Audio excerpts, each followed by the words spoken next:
রাজশাহী থেকে মোহাম্মদ পরিবহনের একটা গাড়ি বাস রংপুর যাচ্ছিল।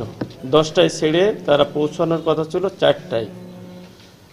তো রাজশাহী থেকে 5 জন যাত্রী বেশে উঠছিল, তাদের সকলের বাড়ি ভোলা জেলায়। তারা রংপুরে আলু কেনার উদ্দেশ্যে যাচ্ছিল।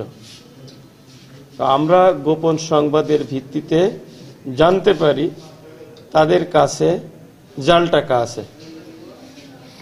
তো আমরা তাদেরকে ওই গাড়ি থামিয়ে গাড়ি তল্লাশি করে জাল টাকা পাই এবং 5 জনকে আমরা আটক করতে সক্ষম হই। তাদের দেওয়া তথ্য মতে তাদের সকলের বাড়ি আছে ভোলা জেলায় এবং তারা রাজশাহীর এই মোহাম্মদ পরিবহনে উঠে রংপুর যাচ্ছিল। রংপুরে তারা আলু কিনে ওই আলু চাষিদেরকে তারা এই জাল টাকা আলুর মূল্য পরিশোধ করত। হয়তো এই কৃষকদেরকে বোকা বানিয়ে তারা এই টাকাটা পরিশোধ করাই তাদের উদ্দেশ্য ছিল। তো প্রতিমধ্যেই আমরা তাদেরকে গ্রেপ্তার করতে সক্ষম হই। কিন্তু এ থেকে যে আমাদের ওই যে আলু চাষি ভাইয়েরা তারা প্রতারণার হাত থেকে রক্ষা পেয়েছে।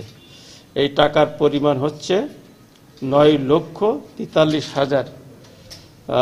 সব নোটই বলতে গেলে 1000 টাকার আর কিছু 200 টাকার নোট আছে, এটাই।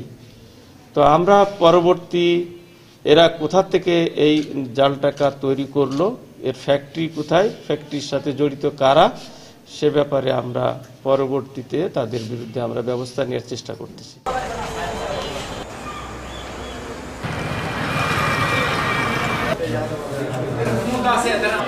আমাদের